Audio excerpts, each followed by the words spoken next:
go, baby.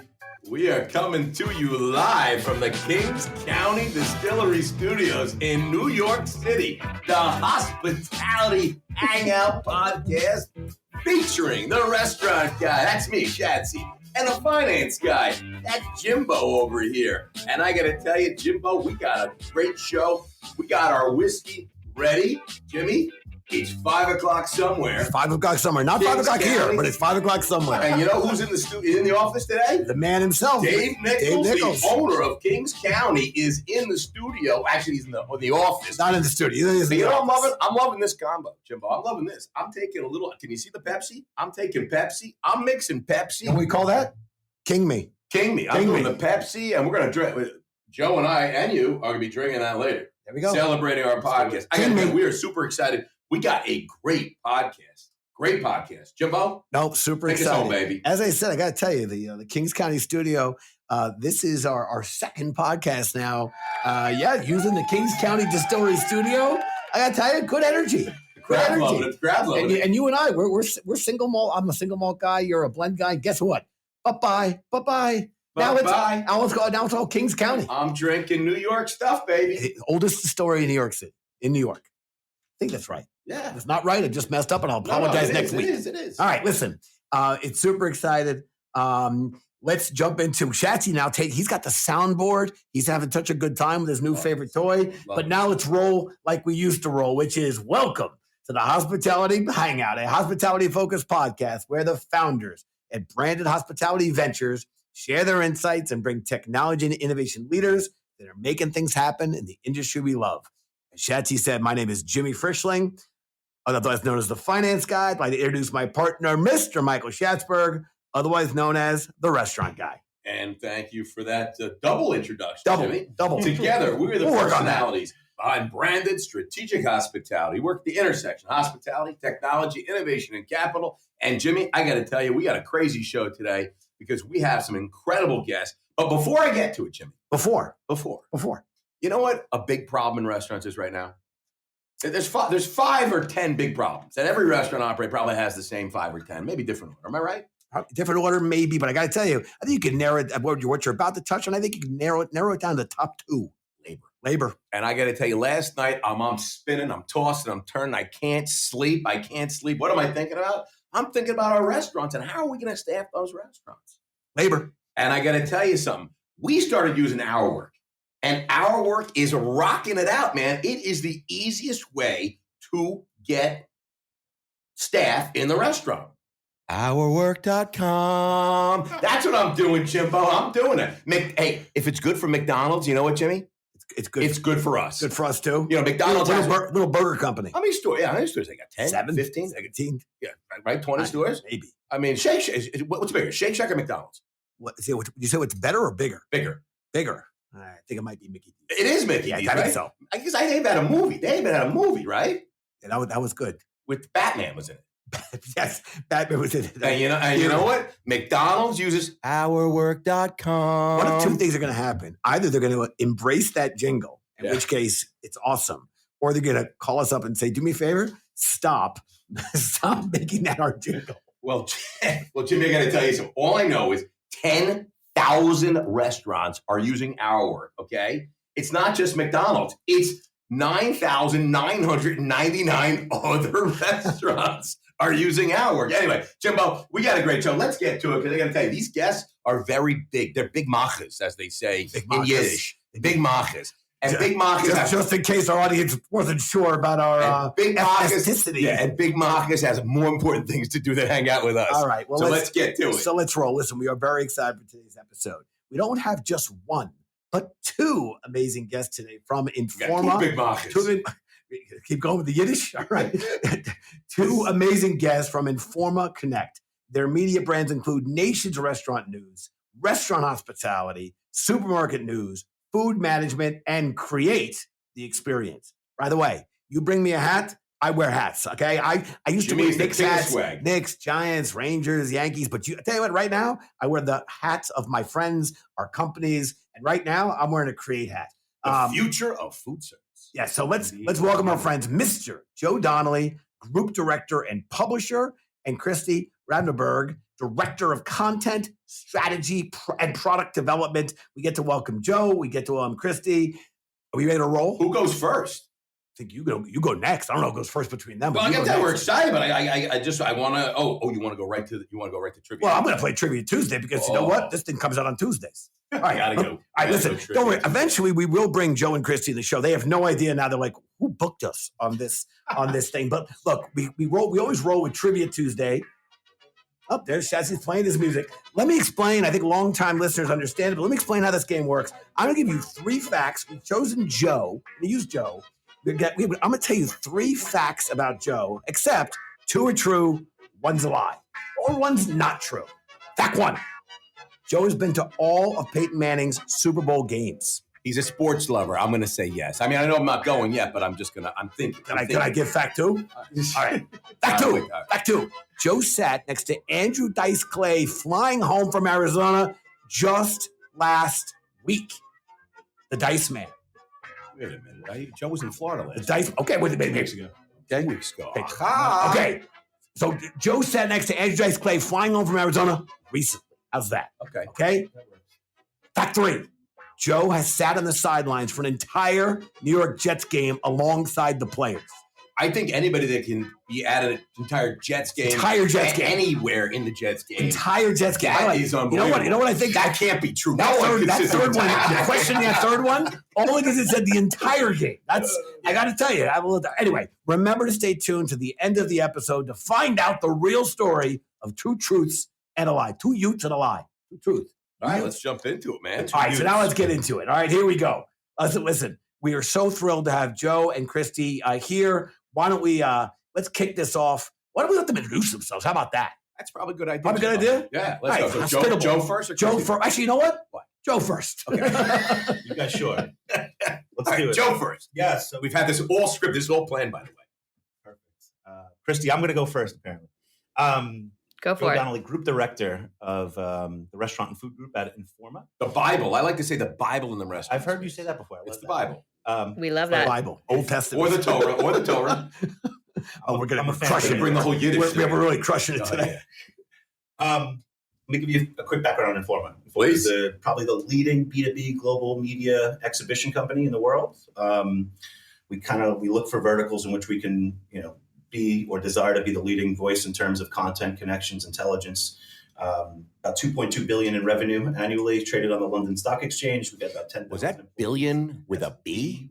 Billion with a B. Yeah. By the way, when Joe says that number's accurate. When you say we surveyed 100 billion people, not so accurate. I don't think there are 100 billion people. Actually, there's a multiple of that. But anyway, Joe, please continue. We'll try not to interrupt you. Broken into 3 huge divisions that make up that $2.2 billion. And Christi and I sit in Informa Connect. It's run by a gentleman named Andy Mullins, a good friend of ours. And that's where Nation's Restaurant News sits. And I'll let Christi introduce herself as well. Yeah, thanks for having me, guys. I'm Christi Ravneberg, Director of Content Strategy and Product Development for Informa Connect. Work closely with Joe. I have been in B2B media, specifically the food and restaurant space, for nearly 20 years. And so I've had the pleasure of watching a ton of evolution and transformation in this industry that, as you'd like to say, we love so much. My background is in journalism. So I started my career with a number of roles on the editorial side. More recently, I've shifted my focus to other types of strategic content, whether that's through our events, our marketing, development of new media products, and increasingly through our original research and insights products like the report we're here to talk about today. And that is as good a segue into the next section, of which I'm very excited. All right, breaking news. Oh, I love breaking news. Not really breaking news. We already broke the news a couple of weeks ago, but it is the first time that we get to talk about it on the podcast. Nation's Restaurant News has just released their 2023 Restaurant Tech Outlook, a market leader report on transformative tech strategies for restaurants. By the way, that was a mouthful, but I'm going to say it again. A market leader report on transformative tech strategies for restaurants. And again, I like to walk with a small stick, but we're a little proud and I dare say thrilled that Boom, that's right, Boom, our food service marketplace, was a proud partner of this report. So we're extra and super excited that we get to Thanks talk about to this Joe report. and Christy Thanks for to Joe letting and us be Christy. part of it. Again, we are thrilled. And listen, we're going to dedicate a substantial amount of this episode to talk about money that and report. resources. And money and resources. Yeah, money and resources. Okay, we're going to dedicate a substantial amount of time to that report. So, Joe, can you kick us off on the why and the purpose of diving into this data? Yeah, I think a couple of reasons, really, Jimmy. First, obviously, COVID has jump-started a technology revolution in the food service industry. That was probably on the way to happen anyway. I think just the COVID really jump-started it and allowed tech to flourish. So think about that part of the market, and then think about my background, which I didn't get into earlier, which is, I spent 15 years plus in B2B technology. So I love that Joe's a tech guy. Yeah, so I'm a bit of a tech guy. I've covered the market in a number of different verticals. And one of the things that I see consistently, no matter what vertical it is, I've been in automotive, I've been in fintech, I've been in banking, insurance. There's a point in which technology and automation take over. And there's a lot of questions about what tech should we use? What are my peers using? And there's a lot of mistakes made, right? So we're not picking winners and losers in terms of this report itself. What we want to do is use our platform to provide, peer-to-peer recognition of, how are you approaching, Shatsy, for example, technology in your tech stack and what it means for you and how do you use it to grow cost efficiencies, revenues. So my background plus the fact that we're going through this transformation is really what led us to Christy and I developing this market leader program. I got to tell you, I love it. It was thoughtful. It was beautiful. Graphically, it was pleasing. The colors were good looking. That's what I was thinking first. First, it had to look good. But then when I dived into the data, it was really incredible. I mean, some of the stuff, what I loved, for me as a restaurant guy, and I love tech, I just love that 92%. Jimmy, this is a real accurate number. I know sometimes I make up numbers. Yes. This one is not made up. This one is true. 92% of operators that were surveyed in this survey, they said they're very likely to invest in technology within their restaurants, hotels, et cetera, over the next 12 months. That's a big number because this is an industry that has been slow to embrace tech. So, while budgets are tight, operators are still thinking about technology. That hasn't changed. Christy, jump in, tell me more, dig into the numbers. Am I right? Was it 92%? That is 92%. I may have been a journalism major in college, but we checked the math. We checked the math. Yes. So 92% told us they're likely to invest in tech in the next 12 months or increase their investment in tech, I should say. And if you drill down to that a little further, it's 39% who said they definitely will. And then 53% who said they probably or possibly will. And then that tiny little sliver of 8% saying, this is not a priority for me. And only 2%. I never liked those people, by the way. The 8%, I never liked those. And if I find out who that 8% is, they're in big trouble, okay? That's the crew that the restaurant. Well, then you're really not going to like. They still take a pad and pencil. Sorry. Oh, wait, Christy's dropping knowledge. Who's the 2%? Well, then you're really not going to like the 2% who just flat out said, no, I am not increasing my investment in technology. Well, I don't know who that 2% is. I guarantee the restaurant's not going to be in business next year. This I can guarantee. Exactly. So I think why this jumps out at me, and as you mentioned earlier, this is not an industry that's been an early adopter when it comes to technology. It's lagged a number of other industries outside of the Chipotles, the Starbucks, the McDonald's, the Domino's, who have deeper pockets, more sophisticated systems, tens of millions in their loyalty program. Outside of that group, which is pretty rarefied air, you have a whole lot of operators who are just kind of slogging through and figuring it out. But what this 92% stat says to me is that they understand this is a non-negotiable. If you want to compete in the restaurant industry going forward, you have to get off the sidelines, even if you don't know exactly what you're doing, despite the challenges. And there are a lot of them. Cost, you mentioned, is one of them. Integration is another big one. And then we also unveiled some significant knowledge gaps and just overwhelm in the industry with so many choices and so many problems to solve. So they don't exactly know what they're doing, but they're moving forward and they're all in. And I think we're going to see a lot of really people, man. We figure it out. That is true. I love that when Joe was doing his intro, he talked about how the pandemic accelerated everything, and that's more coming. That's our line, Jim. And now Joe definitely stole that line. It's our line. If I'm here, Mr. Hand, and you're here, at least footnote. Doesn't make it our time. No, I actually feel that this change was inevitable, but the pandemic truly accelerated it. And now that the tech is out of the bottle, it ain't going back in. So Sure. now it will continue. I just say tech adoption is going to decide the winners and losers in the food service industry, as you guys know. But there will be hiccups. There will be mistakes made. Absolutely. You can grow out of your tech stack, for example, which we'll get into later on. But really, the point of which, and our hypothesis was that there's a need for strategic information. What tech should I use? When should I use it? How should I use it? And we have an incredible platform, as you guys know, to reach operators. And so this made sense for us to kind of launch off of that. Listen, I love the acceleration idea or the line that you shared. I also love that I have an opportunity to throw down another podcast favorite one-liner, and that's that restaurant operators didn't open restaurants to become data miners. Okay, I mean, they got a lot of skills. They're carpenters, they're plumbers, they're electricians. They are also hospitality experts. They certainly didn't launch the venues to become data miners. So let's talk case in point. According to your survey, and you guys dropped some meaningful numbers in chats. You have to tell you, mine was the best, 92%. That was. I just love that yours was accurate. Like the boy who cries wolf. Like half our listeners, it must not be true because Shatsy said it. It was true, 92%. But I did preface by saying that was a real this was a real one. But listen, 7 in 10 respondents said they are not confident using their customer data. They're not confident in using it. And the question whether they're optimizing data that they have correctly, like. There is an insecurity around this. So, Joe, can you talk a little bit more about how data is an untapped opportunity? Yeah, data is a new currency, right? So if you think about, I'll put my Informa hat on right now. We're the biggest B2B company in the world, right? Volume and structure. Is that breaking news, Joe? That is not. That shouldn't be anyway. Okay. But we can call it that. We can go. Okay. By the way, we get Shatsy gets an extra cookie and his dessert every time he says breaking news. I love it. We love it. Yeah. But B2B, in the B2B world, data is now currency for us, right? It drives, structured data specifically drives increased valuations. So for us as Informa, it's currency, and it is in the restaurant industry as well. So the more you know about the behaviors of your consumers, of your customers, the better you'll be, right? You'll drive more revenues. Now, having data and understanding how to use data are two different things, right?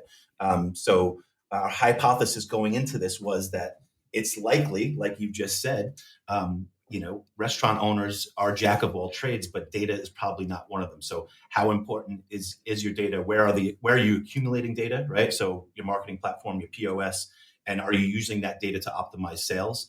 These were our hypothesis that restaurant operators might not know exactly how to do that or what to do with it. And so we're trying to fill that gap with strategic information. Now, for us, and Christi can jump in where she wants, this wasn't a surprise. We expected to see this. But what this means is that there are operators out there starving for information and calling out, I need help. And if you have a tech solution that can help them, then this is prime time for you. Yeah. Listen. Let's invite Christi in. Yes, I'd love to add something there if I could. It was just so great. I wanted to add something. You add first. Well, the 7 out of 10 stat and that lack of confidence about using data wasn't a surprise. What did surprise me is if you drill down further and look at the results by segment and by size in terms of number of units, we found that use of customer data, or in this case, lack thereof, is the great equalizer. The big guys with 500 plus stores were no more likely than a smaller business with 2, 5, 10 locations to say that they were confident they were using their data. So this is I would kind of a level playing field. Yeah, I mean, outside of the obvious players like Starbucks and Domino's, and maybe 2 or 3 others, there's no way we don't have the sophistication, we don't have the resources, or maybe we do, we just don't know where to find them. But without a doubt, Jim, you always say, look, we're collecting a lot of data, but no one knows what to do with the data. And that's what's got to change without a doubt. I mean, look, one of our old jokes is that the only industry slower to adapt tech is than hospitality is coal mining, right? And I think when fracking was a thing, I think that was probably more sophisticated than we've ever done. Very technologically advanced, that fracking. Yeah, So I think the one of the other big barriers I think that we talk about is is integrations. And I think when you talk about data and we talk about technology, I think integration is a word that we've been talking about a long time, right? And I mean, going back to my old days with micros, and they would tell you what, if you wanted to use a scheduling platform, they said, well, we've got one that integrates with us, and one inventory system or one payable solution or whatever it is. So I think, Olo, and they bought Omnivore. Omnivore really was kind of in the cutting edge of that middleware, that integrating solution, So according to the survey, integration still remains a challenge. Christy, Joe, what say you? I can jump in on that. Absolutely still a challenge. It's not going anywhere anytime soon. As Joe mentioned, the acceleration during COVID, we saw hundreds and hundreds of tech companies pop up, really slick solutions for a whole host of different problems. And I think the result is, as companies have taken on a lot of these, bolted these onto their businesses, it's gotten a little bit Frankenstein. Things aren't always talking to one another. And the survey respondents told us overwhelmingly that this is a concern. It was a top 3 concern when they look at vetting technology. It was a top 3 concern challenge in terms of building their tech stack and the obstacles they face. So this is something they're really craving. They're looking for things that talk together. Will the data work across systems? All integrations are not created equal. And what I mean by that is there's a lot of companies out there. You go on their website, you talk to them and like, oh yeah, we integrate with that. We integrate. Oh yeah, we integrate. But it doesn't mean it's a good integration. It doesn't mean it works well. It doesn't mean that it's been tested and it's like, oh, it's a seamless, sleek, great integration. You know what I mean? Yes, it might integrate, but it's not a good integration. That's a big pain point too. I think huge. In fact, functionality. Sorry, go ahead, Joe. I was just going to say, coming from other markets, right? In my previous career, automotive, fintech, what you'll see in this kind of environment is a boom of volume of vendors. He said boom. You see that? Boom, boom, boom. Boom. He said boom. I love it. Boom of volume of vendors, but then maturity starts to set in and end-to-end solutions start to become available, right? Yes. Depending on what your unit size is or your revenue size. That's what we expect to see over the next 10 years, and more end-to-end solutions. Right. But right now, I mean, you could end up having dinner with a SaaS provider and you would end up a new piece of your tech stack tomorrow. Without a doubt. If they say the right thing. Yep. Yeah. So, and that's what we're seeing with this, because it's really easy to kind of integrate and apply, but you might grow out of that really quickly. Hey, listen, man, I'm buying anything. Anybody's selling something, I'm buying it. I mean, everyone knows that Shats is the guy who tests anything. So if I'm going to any trade show, anything anybody's selling, I'm like, I got to try that. I got to use that. So believe me, I'll try anything. And you're not alone in that, Shatsy. Yeah, you're not alone in that, Shatsy. In fact, 39% told us that they expect the total number of vendors they have will increase in the next year. So that's kind of in contradiction to when they told us that they want more seamless integration. They want fewer, more comprehensive systems. They're curious and open to end-to-end systems. At the same time, they're collecting new vendors every day. So we're at this inflection point. Yeah, so 2 different things. I love it. I love that everyone's trying new tech and exploring new tech. I think it's great for the industry. Shatsy, you just opened a floodgate of vendors are going to be calling you and your restaurants and our GMs. It's like, hey, Shatsy's buying tech. Shatsy's trying and testing everything. Hey, Jimbo, we're always, at Brandon, our whole thesis of investing in technology has always been, let's find solutions that are really solving operational problems, increasing sales, reducing cost, efficiencies, So I think that's a big thing. So, I mean, you can go to a trade show, you could read something online, or you could talk to a friend in the biz, or you could read this report. However, you're going to get your information on this. But unless you try it yourself or bring it into a couple of your stores, you don't know if it's good or it's bad or if it's the right solution for you. So I think that's something that has to be. You have to try it. I'm just looking. Like loyalty and customer experience. I mean, to me, that is a buzz, right? I mean, during COVID, if you had to get online ordering and if you didn't have it, you had to get it fast. And we always talk about this, Jimmy. And I think that, as COVID was in its throes, I mean, everyone was scrambling and everyone got that in place. And now people are like, okay, I have it. It's good enough. It's getting me through it. But loyalty has always been around. But I think today, customer experience, loyalty, engagement is something I think that still remains king. Any comments on that, Christy, Joe? Sure. No comments. All right. Thank you for that. No, nothing. Not important. Yes, this was huge throughout the report. Loyalty, digital marketing, and just any ways that they can better understand their customers. And as a corollary, you're getting better, more deeper data. Whether you know what to do with it, as we discussed earlier, is a separate issue. But there's a recognition that if you want to drive sales, one of the biggest levers you can pull is increasing the frequency, the happiness of all of your guests, but increasing the frequency of your best, most engaged guests. We saw that in terms of where people were going to invest in tech and apply it to their businesses, what area of the business, guest experience was number one, digital marketing loyalty programs number two, and POS was number three, which obviously correlates to the guest experience as it relates to the seamlessness of ordering and payment, and also how it supports staff who will ultimately provide the hospitality. And let me add something there. Just what you can expect from Nation's Restaurant News and Christi and I for sure. Nation's Restaurant News Intelligence, which is a new arm that we launched under Christi's ownership. We're going to deep dive into all of these, right? So this was a broad stroke of a survey of operators, but we want to know about loyalty. We want to know about data. How are you using data? So what you can expect from us is a lot of emails, Shatsy, of can you fill this survey in? And I hope you gentlemen. Nobody likes email more than me. So that's kind of next on the horizon for us, but I'm getting ahead of myself. Listen, I want to make one comment, Shatsy. I like the pivot you did there. I thought you were going down like a Chris Farley and David Spade, something about a bowl and trusting the butcher, or where you could stick your head. But then you're like, I got to try it. I got to do this myself. I got to experience it. So I thought you're doing a little contra. And when they do demos, a lot of times these demos, they're not real. They're like, not fake. They're like scripted demos. Yes. You know what I mean? This so is it all where works peer-to-peer Yes. at events like Create the Experience. Yes. Palm Springs in October. Yes. At Margaritaville. Where you can learn. What are we drinking there, by the way? Probably tequila. Probably tequila. Good. Just checking. Probably tequila. All right, listen. I pride myself on being someone who not only boasts about the positives, but addresses and acknowledges the challenges and situations as well. I think you got to be balanced. You can give the good, you give the bad, you give the otherwise. So there are two sides of this coin.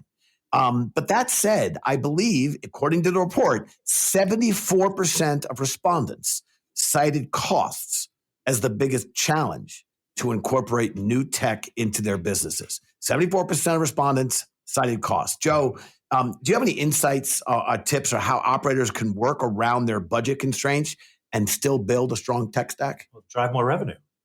Oh, look at that. No, sales solves all problems. We're not here to necessarily pick winners and losers from a product standpoint. So review sites like Boom, for example. Loving Boom. Boom.store. www.boom.store. Boom's getting good airtime today. Great airtime. Thank you, Joe. Thank you, Joe. That's really where you can find out about what to use, when to use it. But we're in the intelligence and information arena, and we're just trying to provide operators with content to make key decisions.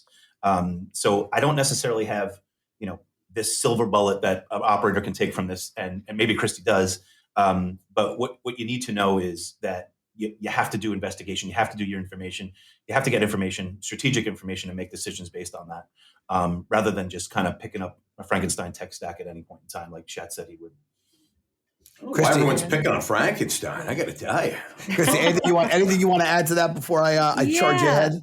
I think the two things I would say if I were to, put on an operator hat and think about it, one would be is to challenge your vendors, either existing ones or potential ones, ask the questions. Because I think if you learn anything from this report is that you're not the only one with these challenges. You're not the only one with these questions. It's not a stupid question. Ask it, challenge, ask for support. There's only from stupid people, Christi, not stupid questions. Exactly. And then the second thing would be, to let Christi talk, please. Right. Both you knuckleheads. And I think the second thing would be to make sure you're maximizing what you already have. Are you pushing the boundaries of the things you already use? Are you using all the capabilities? Because a lot of times you add something to your tech stack and there's whole functions and benefits that you're not taking advantage of. So if you don't want to spend another dime, look inward and make sure you're using what you've got. Yeah, talk to your vendor, because there's right around the corner. There's another solution that you could potentially use and switch, especially in a SaaS environment. So I'd say stay close to your vendor and do investigation before you do any purchasing. I think that's a really good point. I've often found that there is far greater functionality and even sophistication. And at the end of the day, if you as a user aren't really digging in, and to your point, Joe and Christy, actually exploring the full depth and breadth of the platform you have, yes, you could blame it on the platform, say I need to switch to a new vendor. But I agree with you. Before you make such a statement or make such a move, make sure you fully explored what is available on the platform you have. Because look, changing platforms is really hard. I mean, from every aspect, anytime there's a change, new training, new integrations or otherwise, but anyway, it's very hard. Listen, before we move on, I do want to touch upon the appeal of AI, the appeal of artificial intelligence. And I know this sometimes freaks out a lot of people. So I actually love that the report really, I don't know if the word humanize it, but really tried to simplify. Okay, 41 respondents said they aren't using AI. 41%. 41%. There was over 1 billion people in the survey. I apologize. If I didn't say the percent, that's my fault. I was so excited to say Talk about getting the numbers wrong. 41% of the respondents said they are not using AI, but they'd like to. But the thing is, many operators are already using AI tools in their tech stacks. They just don't know it, or they don't realize it. So, Joe, can you share more about the difference between, let's say, the sexy robots versus hidden AI, and how AI is not here to replace jobs, but enhance them? Yeah, I think the latter point you just made is it is to enhance. It's not to remove jobs, but ultimately more jobs actually come out of using AI. And you're right, AI and automation go hand in hand. So likely you have AI happening in your tech stack, whether it be code or otherwise. But think about robots is the largest chains in the world are using kind of robots. You're not going to see that at independent restaurants, for example. But you will find AI being part of the automation piece of your tech stack. So it's kind of odd that the operators came back and said, we don't think we're using AI, or we're not planning on using AI, and the truth is you actually are using AI. Sure. But now what you do with the information that you're receiving through the AI, that's a new role, right? So maybe some front of the house or back of house operation is being automated, but it's creating a new role. And so you think about data, you said earlier, Jimmy, well, maybe you need a CIO. Maybe you need somebody who understands data and structured data. Maybe that's a new role that you can implement rather than having, more servers, or for example. Right. No, you're 100% right over there. I mean, when you think about scheduling, we've been using scheduling platforms for 18 years. I've been using a scheduling platform. I mean, the forecasting, it's AI at the end of the day, taking into account the weather and taking last year's sales and all these. So the machine learning, the AI, it's there already. I think just people get scared when that Chat GPT came out. That freaked everybody out. Yes. And I think everybody just kind of, thinks like robots and Chat GPT. But hey, it's been around for a long time, and it's only going to get better and help us out and make better decisions. So, Christy, anything from you on this? No, I completely agree. I think it's going to be foundational. It's going to be more behind the scenes, foundational things like better sales forecasting, better labor forecasting, scheduling, and then all of those, and making your employees more productive, which ultimately is going to have downstream effects on better retention. Yes. Purchasing is a huge money. one. Yeah, mm-hmm. Sure. You don't waste food. It's a flywheel, Jimmo. It's a flywheel. I love the flywheel. More important than anything else, all you operators out there, now that we've told you that you're somewhat unaware using AI, all of you update your resumes, okay, and include AI expert in your CV. That is that's a hot acronym, AI, and now you all know that you've been using it for years. You're not just a restaurant operator; you are an AI specialist. AI specialist. I'm telling you, our work, boom. Okay, talk about landing jobs. Ourwork.com. All right, listen. We clearly, Shats and I enjoy bantering and chatting and bringing guests on the show. Okay, but we also learned along the way that sometimes our guests have a question or two for us. So let's kick off talking back. We're going to invite Christy and Joe to ask us a question or two, whatever is good for you. And as we like to say, nothing's off the table. Shachi just found his talking back section music. So we'll pass the mic to Christy or to Joe, whoever wants to go first. The microphone's yours. I wrote down here, if you were not in food service, writing down things, where would each of you be? I got to say, that's so easy. That is so easy, Joe. I'd be sitting here doing podcasts. I would be crushing it. I'd be doing podcasting from this same studio right here. Wow. Because I got to tell you, this is the best. This is pretty good. I'm loving the podcasting. You know, Joe, in the studio. Yeah, Joe, I'll tell you. I've enjoyed. Away from hospitality, I had every job in front of the kitchen as a much younger man, starting as a bar back and a busboy. I maxed out as a bartender, and then I left the industry because I didn't see a path forward at that time.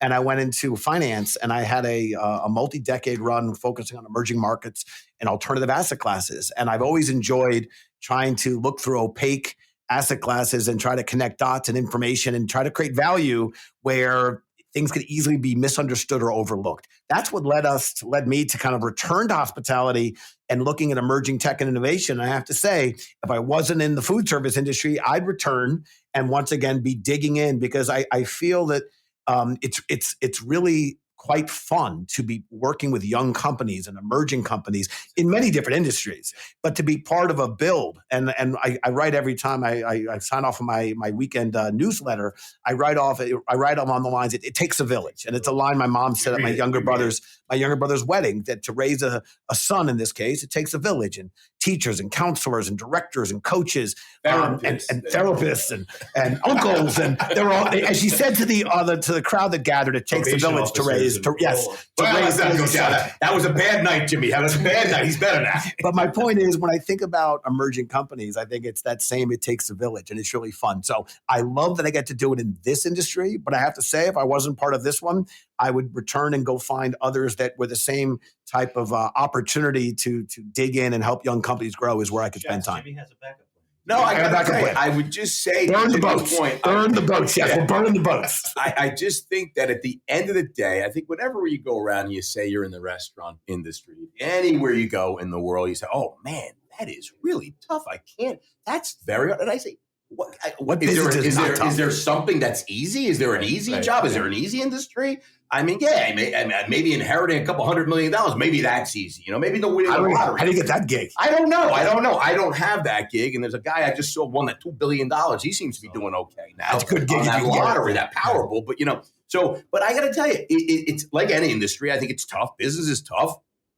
But I think at the end of the day, there's nothing more fun. There's no better industry to be involved in. It's sports. Sorry. Well, I mean, but I mean, Hollywood. Sorry. Rock and roll. Sorry. All right. So the number 8 best industry top 10. to be involved in. We're top 10. So the top 10 industry is hospitality. It's a fun business. You're interacting with people. It's very social. Yes. We just got back from a couple of conferences. You go to these conferences around the country, Create, wherever you're going, Margaritaville. You're going to go to these conferences. And let me tell you, the Uber drivers are telling me, I'm so happy. What are you so happy about? I'm happy that your conference is in town. Why? Because you're fun. You guys are fun. And they tell me the doctor's convention was here. It was the dentist convention. They go, you guys are fun. We're a fun crew of people. Good we love tippers. hanging out. Big tippers. Big tippers. Have a good time. It's a great industry to be in. And we said earlier, I got to tell you something. Everybody should work in hospitality for a little bit of time in their life because it is a lot of fun. Jimbo, I got to tell you, that is a great segue into the greatest segment of the podcast. Jimbo, are you ready? This is now the greatest segment? Well, Christy, it is now. All right, Christy, get ready. Shazzy's so excited because I got the the sound box. Get now. ready for this. Oh, what is that? What do I hear coming in from the background? A lawsuit, right? A cease and desist letter. I see. Coming our way. Yes, that is someone a cease and desist. You cannot use that. We got the food service feud coming in right now. Do not let the processor in, Jimmy. But until we're done here, we got the food service food coming on right now, and I got to tell you, right now we have a new segment, and this is the food service feud Celebrity Edition. Christy, Joe, Jimmy, are you guys ready? Oh, ready. For the Celebrity Edition Food Service Feud. We're talking about great industry. We're talking about a place everyone should work at least once time in their life. You take about celebrities, so many celebrities. I mean, when you talk to an actor or bartender, when you talk about any actor, what they say? They say, I worked in a restaurant. Yes. I worked in a restaurant. Every celebrity worked in a restaurant at some point in their life. They did something in a restaurant. So I got to tell you, it is unbelievable that so many famous people today worked in a restaurant. And at some point, a manager or an owner hired them, and they weren't famous at the time, but they saw something special. Something special. There was something special. right? So what do you got for us, Shatsy? So right now, I got to tell you, we asked over 100,000 people on LinkedIn. Okay, over 100,000 people on LinkedIn. Numbers getting closer. And- Let's take a little and, exaggeration. 100,000 You didn't say people. billions. And we asked them. He didn't say they responded. That's right. I asked over 100,000. We got no response. But we asked 100,000 people on LinkedIn which celebrity worked at Cornelia Street Cafe right here in New York City, waiting tables to cover their rent. I am going to ask that question right now to you three. And I got to tell you, I will help you out. I will give you 3 answers because it's hard just to guess. So we're changing the feud a little bit because it's hard. I'm going to give you three possibilities, okay? Was it Marissa Tomei of Seinfeld fame? At least that's where I remember her from, Jim. Right? Really? That's what you give Marissa Tomei? What do you remember? No, my from? cousin Vinny? Come on. I know. Come on. I thank you, Christy. Oh, is that what it was? Yes. Oh, With- my God. I cut With Joe Pesci? Joe Pesci. Oh, I was kidding me. I That was scene kidding. when I she was takes kidding the about the stand. Seinfeld thing. Oh, you'll get yours. Oh, yeah. Oh, like you blend. Anne Hathaway of, what was she in? Devil Wears Prada. Devil Wears What's her Prada. big Pretty thing? good. Is that You're your asking the wrong guy. Or Lady Gaga of whatever her fame is. Lady Gaga. Fame, right? So who worked here in New York City, Cornelia Street Cafe? Can Anybody care? I'll go ding ding. Ding ding. 'Cause I know she's a New Yorker. Go ahead. Marissa Tomei is a freaking New Yorker, baby. All right. Anyone else care to guess? By the way, Jimbo is wrong. Okay. Yeah. Well, wait. Marissa Tomei is in New York. Well, I didn't say she wasn't. All right. Wait, I didn't say she Christy, wasn't New tell York. me who it is. I'm going to go Lady Gaga. I think she was a DJ for a She's a New while Yorker as early on well. before she was famous. She was New York girl. That's my guess. That was just for Jimmy. That was for Jimmy. That was for Jimmy. That was just for Jimmy. I couldn't find the button to hit. This is new. This is all new. Hey, so you said who? You said Christy who? said Lady Gaga. Lady said Lady Gaga. Lady Gaga is right, and I got to tell you, you were 100% correct. You are correct, Joe. Do you want to guess? She wins. Do you want to guess? Lady Gaga. Yes, Joe is right also. So basically, everyone was right. But Jimmy. Everyone was Jimmy got right. it wrong. It is Lady Gaga worked at the Cornelia Street Cafe right here in New York City. Isn't that unbelievable, huh? All right. That's pretty great good. stuff. Great That's pretty stuff. good. Jimbo, I think we got to go right now back to your famous segment. Yeah, The actually, right I thing, think right? I was doing the Marissa Tomei, 2 truths and a lie. I was doing the 2 Utes and a lie. All right, at the top of the show, remember, we gave you 3 facts about our friend Joe. 2 were true, 1 was false. I'll redo them quickly. Fact 1, Joe has been to all the Peyton Manning Super Bowl games. Fact 2, Joe sat next to the Dice Man flying over Arizona recently. Fact 3, Joe sat on the sidelines for the entire New York Jet game along with players. Shatsy, you care to guess? Yeah, I'm going to guess on this. Okay, let me just think for a second here. And Christy, you can help me if you'd like, because you know Joe better than I. But I'm going to say right now Christy that and I, did we share these, Christy? Oh, yes, we did. Yeah, I know. I won't spoil it. Joe sat on the sidelines for an entire Jets game alongside the players. Joe sat next to Dice Clay flying home from Arizona. I think that Joe did fly home from, he was just in Arizona. He probably flew home with Dice. Dice Man. I could see that. I got to tell you, though, Joe has been to all Peyton Manning Super Bowl games. How many Super Bowls has Peyton Manning won? 2. 2? Well, That's not that fucking big. Oh, FCC violation. No, we're allowed to say you Actually, can drop you're right. F-bombs on You there. drop F-bombs. Sponsors may not like it, Yeah, but Kings County. we can say Kings County. He Our likes work, that. definitely. I'm gonna say that he flew home with Dice and he went to 2 Super Bowls. He was not on the sideline an entire Jets game alongside him. All right. That would just be painful for him. All right, let's go to the videotape. Even a big fan like Joe, that. was Shatsy right? Tell us. What did you say? He said I said you did not sit you weren't on the Jet sideline the entire game. I was lucky enough to have a wonderful sister-in-law who's a VP at the NFL. So I have been to all the Super Bowls, and I have been on the sideline for a game. Oh, so no Dice Dice Clay. So Dice Clay is a great story, actually. So I did Is not. this a hybrid? Is this a hybrid? I did not. I did no not lie? sit next to him, Okay. but I ran into him in the men's room Well, I gotta tell you, Wait, at the airport? At the airport. At the airport. at the airport, and Wait, I hope he didn't when he's online at the bank. so I am a Dice. Growing up, I listened to Dice. I tried to drop a one-liner on him. Oh, boy. and he Oh, wasn't boy. having it. Oh boy. I mean, yeah. Comedians don't like when pedestrians like to try and be comedians. They don't like Especially standing at the urinal. Yeah. It didn't go over well. Can you tell us the one line, or is that let's just leave it at that? Yeah. All right. So yes to Peyton Manning Super Bowls, yes to the Jets game, and bumped It's the dice play. It's a new game. 2.5 truths and half a lie.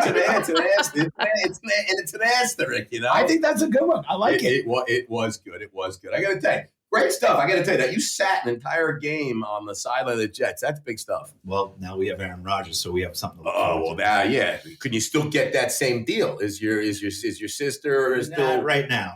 Oh, okay. I'm telling you, they got to lose 10 games first. I have a theory. If you take a former starting quarterback and legend from the Packers, it's like you're guaranteed to win the Super Bowl. I mean, who could ever find a way to take the starting quarterback from the Packers, get him to come to New York? I mean, that's never happened before. No, the Jets didn't do that. Oh, yeah. It did happen before with Brett Favre. I don't see there's anything wrong with that. That's our go-to. That's our minor league team. Yeah. You know, the Packers are that's where we accelerate. That's where we help them get good. They get good, then they come over. Let's get to the playoffs before Rodgers goes with the Vikings. Listen, meantime, we got a great segment right now. It's they're going crazy. They know what's coming up. They know what the crowd knows. Keep it down, everybody. Keep it down. Right? Everyone knows the Brandon Quickfire is coming up. I am going to ask both of you 5 lightning round questions. Okay, don't think too long. This isn't going to be actually lightning, but it's going to be kind of lightning. I'm going to ask Christy one, and then Joe, you get the same question, all right? Go ahead. Are you guys ready? I'm ready. Ready. Here we go. And I feel left out. Christy, Yankees or Mets? Mets. Joe, same question. Mets and anybody who plays the Yankees. Oh, wow. We got Mets fans over that. Now I know they're loving each other over at work there, you know. Where are you getting dinner from tonight, Christy? We're going to In-N-Out drive-thru after my daughter's baseball game. I had to bring a little West Coast to this New York crowd. Oh, we talked about that earlier. In-N-Out for Shake Shack. I said they're both delicious, Joe. Dirty Taco, I'll probably be at. Dirty. Nice. It's a Long Island brand that you'll probably. I've heard people talking about this Dirty Taco. What's your favorite food city in the world, Christy? I feel like I should say Paris or Madrid, but I'm going with my gut and saying Chicago. Chicago. By the way, Chicago gets that city. That city comes up quite a bit on that question. Not as good as New York, but it's there. It's there, Joe. I would love to be a bit international, like Christy was just saying, but I mean, we live in New York. We have the best food, and I'm an Italian seafood guy, so this is the place to be. Boom. You don't have to go to Paris. And I don't think they're picking up the garbage over there. Are they picking that up now, or they still haven't picked it up? Not sure. Last I saw, everyone was like loading garbage. I hear there's a whole retirement age thing going on, so I think they raised it. They raised like 54. By the way, everyone went nuts. It was 50. Stay away from the numbers. Stay away from the numbers. I mean, it's not that kind of program. Where's your favorite place to travel, Christy? Palm Springs. I'll be there next week. Margaritaville. And again in October for Create. Oh, Margaritaville Create, baby. Can't wait. First margarita on Jimmy. Joe, same question. My kids love Clearwater Beach, so it's really. You just came back. You're loving it, man. You look so relaxed. You got a little tan, little freckle on the nose. You look adorable right now. I got to tell you. For everyone, you got to look closely. Joe is looking very good right now. If you were to challenge Jimmy or I, Christy, to a race to the top of the Statue of Liberty, Jimmy, stand up. Who do better odds of beating? By the way, there's 162 steps, and they're the big ones. So not the little steps, they're big steps. That's a lot. Was that fact checked? Is there a billion? 162 I don't billion? know. Maybe there's 162,000. I don't know. It says 162 here. Doesn't sound like a lot, right? No. There's got to be 162 steps. Get up here to the 4th floor. Exactly. You know what, Chats? Why don't you go down to the Statue of Liberty and start counting? For me, I was thinking the Empire State Building. I was thinking the Empire State Building. Do a practice run. Yeah, I'm going to do it. All right, John. Who are you going to beat? Jimmy had a brace on his leg, by the way, for like 6 weeks. I like my odds against Jimmy. I don't know you as well. I think Shatsy, he's scrappy. He's wide. But I think the producer threw this is a bone for Shatsy. Yeah, I think I've lost everyone. Let's let Joe get involved with Joe first. Statue of Liberty. You got to race Jimmy or I up to the top. 162 steps. Jimmy, I don't know if you remember, he was out with some brace on his leg. Let's not layer onto Jimmy. Let's take Shatsy. I can see Shatsy cheating and jumping into the elevator, though. So. Yeah. That's a good point. Usually people say Shatsy probably lose interest by the 5th step, and he would be like, I'll see me get down. I will say, I think that question was intended for Shatsy to be the victor, and I respect that. The only thing I would say, though, is that, like, I'm a really competitive person. So, like, for Shatsy to beat me, you have to be willing to die. Because I would be willing to die. Okay. This is one kick in the, Okay, I'm just saying, one of us really goes like Rocky. He might kill me. He's going to have to do it. Going to make him do it. Okay, that's what we want to die. All right, on that happy note of death, listen, we want to thank Joe and Christy. Thank you guys so much for being here on the podcast, hanging out with us, and for sharing your great insights. And really, you guys did a really important thing. Herculean, please. Herculean? You making fun of my Herculean? Herculean. No, you guys... Along with Nation's Restaurant News, you guys did something really important. And I love how operators did embrace it, did engage with it. They are talking about it and they're into it because this industry, the democratization of this industry is taking place. And that's when I read the report, one of the things that I took away from it was that there's some major enterprise brands out there, and God bless them. We love them and they're important.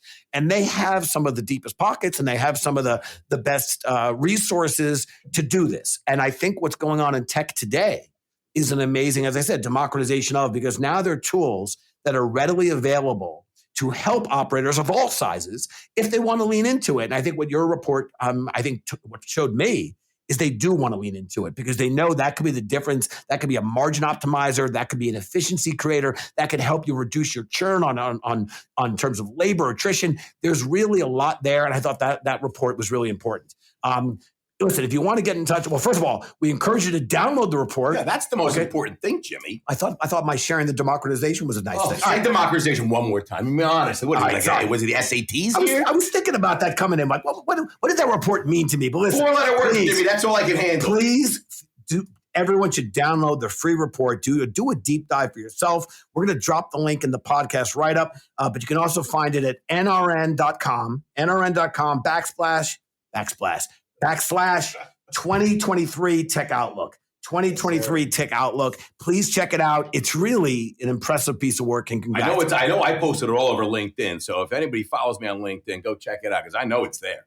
I have 6 followers. Shatsy has like 60,000 followers. So yes. 600,000 followers. Good with the numbers. And listen, if you want to get in touch with Joe or Christy directly, you can email the podcast team at podcast@brandedstrategic.com. We'd be happy to make the introduction. I always want to thank our listeners. But I have Joe and Christy's cell phone right here. You can give that out. It's 555-555-5555. He doesn't like email. He's getting on like these. That was a season 1 rookie mistake. We never give out the cell numbers anymore. But listen, I really do want to thank our listeners.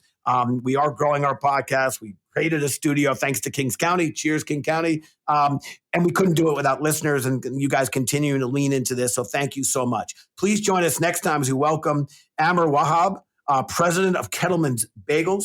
Amr Wahab, president of Kettleman's Bagels. They're the highest grossing bagel stores in Canada. Jimmy, there's like $5 million in bagels out of a store. Coming across the border. Montreal style. Coming across the border to a town near you. All right. And again, a special thank you to Our Work for sponsoring this episode of the Hangout. And if you want to learn more about Our Work, please check out their URL, their website. Ourwork.com. Ourwork.com. And the jingle, Our Work, if you want it, Shatsy gives it to you. All right. Again, Jimmy Frischling, your finance guy. Big thank you to Joe. Big thank you to Christy. And passing it back to my boy Shatsy. Oh, yeah. I got to tell you. Thank you, Christy. Thank you, Joe. This was the best podcast ever. I got to tell you, cheers, everybody. Remember, go to Nation's Restaurant News website and get that report. Because I got to tell you, there's a lot of power in knowledge. And we got it there. Thanks, everybody. Thanks, everyone. Cheers.